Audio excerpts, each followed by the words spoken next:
भाग्य। एक गांव में एक काफी धनवान सेठ रहते थे। नाम था जिनका संपतराव। धन संपदा ऐशो आराम की उनको कोई कमी न थी, परंतु पुत्र सुख उनके भाग्य में न था। बड़े जतन पूजा पाठ करने के बाद सेठानी को पुत्री हुई। सेठ जी ने अपनी पुत्री को बड़े लाड प्यार से एक पुत्र की तरह पाल पोस कर बड़ा किया। सेठानी हमेशा सेठ जी को एक पुत्र गोद लेने का कहती, लेकिन सेठ जी पुत्र सुख उनके भाग्य में न होने की बात कहकर सेठानी जी की बात टाल जाते। खैर, एक बेटी की तरह सेठ जी की बेटी भी शादी योग्य हुई और समय पर मुहूर्त देखकर सेठ जी ने अपनी बेटी की शादी धनवान व्यक्ति से कर दी। परंतु बेटी के भाग्य में धन सुख न था। शादी के कुछ समय बाद ही बेटी का पति जुआरी शराबी निकल गया और शराबी और जुए में उनकी सारी धन संपदा समाप्त हो गई। बेटी को इस तरह दुखी देखकर सेठानी जी भी दुखी होती। एक दिन सेठानी जी ने सेठ जी के पास जाकर अपनी बेटी के दुख पर चिंता जताते हुए कहा, आप दुनिया की मदद करते हो, लेकिन यहाँ हमारी खुद की बेटी दुखी है। आप उनकी मदद क्यों नहीं करते? सेठ जी भी बेटी के दुख से दुखी थे, लेकिन वे जानते थे कि जिस तरह उनके भाग्य में पुत्र प्राप्ति नहीं थी, ठीक उसी तरह बेटी के भाग्य में भी अभी सुख नहीं है। उन्होंने सेठानी जी को समझाते हुए कहा, भाग्यवान, अभी उनके भाग्य में सुख नहीं लिखा है।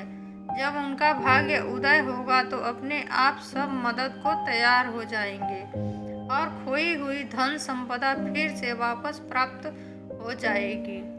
लेकिन सेठानी जी को तो अपनी बेटी के दुख की चिंता खाए जा रही थी।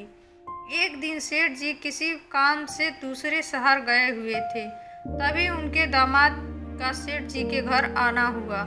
सेठानी जी ने बड़ी आव भगत से अपने दामाद का आदर किया और उन्हें स्वादिष्ट भोजन ग्रहण करवाया।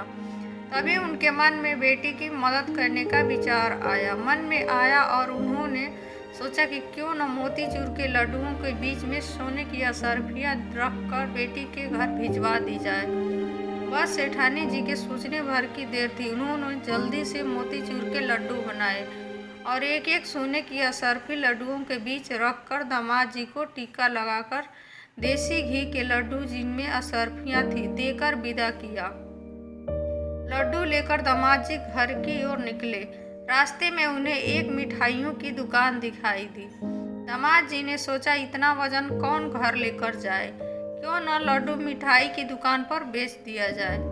बस फिर क्या था, दामाद जी ने सोचने भर की देर थी। उन्होंने लड्डुओं से भरी ठेली मिठाई की दुकान पर बेचकर नगद पैसे ले लिए और खुश होकर घर की ओर निकल पड़े।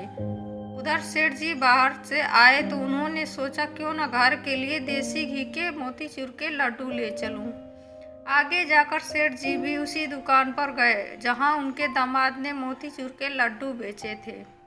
सेठ जी ने दुकानदार से लड्डू मांगे। दुकानदार ने लड्डुओं की वही थैली सेठ जी को दे दी जो उनके दामाद कुछ ही देर पहले दुकानदार को बेचकर गए थे। लड्डू लेकर सेठ जी घर आए और लड्डुओं की थैली सेठानी जी को दी। लड्डुओं की वही थैली देख सेठानी जी ने लड्डुओं को फोड़कर देखा तो उनमें से असरफियाँ निकली। असरफियाँ देख सेठानी जी ने माथा पकड़ लिया और बेटी की मदद के लिए दामाद जी को लड्डुओं में असरफियाँ छिपाकर देने की बात सेठ जी को बताई। सेठानी जी की बात सुनकर सेठ जी ने कहा, भाग्यवान, मैं न कहता था कि अभी धन सुख उनके भाग्य में नहीं है, इसलिए तुम्हारी दी गई असरफियाँ फिर से घूम फिर कर तुम्हारे पास ही आ गई। तो दोस्तों, इसलिए कहते हैं भाग्य से बड़ा कोई नहीं है। जो इंसान के भाग्य में लिखा होता है वही उसका नसीब होता है। वीडियो आपको कैसी लगी? वीडियो पसंद आई हो तो please like, subscribe and share करें। Thanks for watching video.